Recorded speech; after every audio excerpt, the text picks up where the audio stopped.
আপনারা দেখছেন Kolkata today news.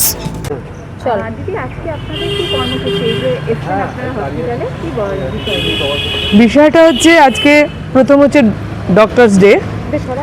এই জন্যে এই বিশেষ দিনটিকে আমরা এই প্রজেক্ট মানে পরিকল্পনার জন্য বেছে নিয়েছি। আমরা চাই এই যে সব দুস্থ রোগীরা আছেন তাদের পাশে সামান্য কিছু দিয়ে দাঁড়াতে। সেই উদ্দেশ্যেই আমরা আজকে এখানে এসেছি। আমরা এসেছি কেন্দুয়া শান্তি সংঘ থেকে। এটা আমাদের বহুদিনের একটা পরিকল্পনা। এই বছরেও আমরা এই পরিকল্পনাটা নিয়ে এসেছি। আজকে কতজনকে আপনারা দিলেন? আজকে এখানে আমরা আগের দিন এসেছিলাম ওনাদের কাছ থেকে নিয়ে যেতে। 60 জন রোগী ওনারা আছেন।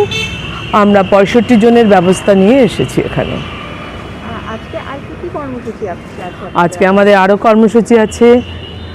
মেইন কর্মসূচি আমাদের রক্তদান শিবির, তারপরে আছে ডক্টরস ফেলিসিটেশন, আর তারপরে আছে স্বাস্থ্য শিবির। এই তিনটি বৃহৎ পরিকল্পনা নিয়ে আমরা আজকে এগোচ্ছি। আজকের দিনে কি বার্তা দেবেন?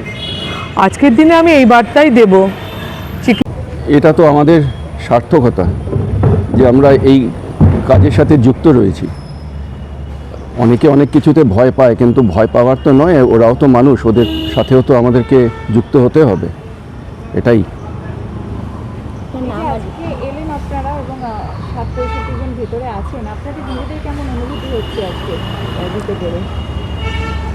আমাদেরকে তৃপ্ত মনে হচ্ছে, আমাদেরকে ভালো লাগছে যে আমরা এই কাজটার সাথে আমরা জড়িত রয়েছি। এটা কি প্রথম না, এর আগেও হয়েছে? আগেও হয়েছে, অনেকবার হয়েছে, প্রত্যেক বছরই হয়।